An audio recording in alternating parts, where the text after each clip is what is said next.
How does whiskey get its color? Today, let me do a test to show you why whiskey can get color. Let's see what will happen. Step 1. Add oak chips to an empty bottle. Step 2. Add water to the bottle.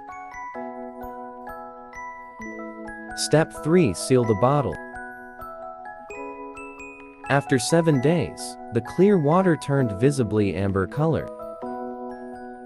The color of whiskey comes primarily from the aging process in wooden barrels, typically made of oak.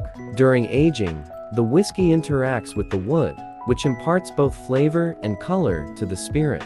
The charred inner surface of the barrel contains compounds that dissolve into the whiskey, including lignin, tannins, and vanillin, which contribute to its amber hue. Based on this principle, we can also add wood chips to our gin, vodka, or whiskey to infusing them. Infusing liquor with wood chips can indeed alter its taste, aroma, and overall character, but the results can vary depending on factors such as the type of wood chips used. So why not do some try to DIY your own flavor liquor? Don't you want to explore new tastes?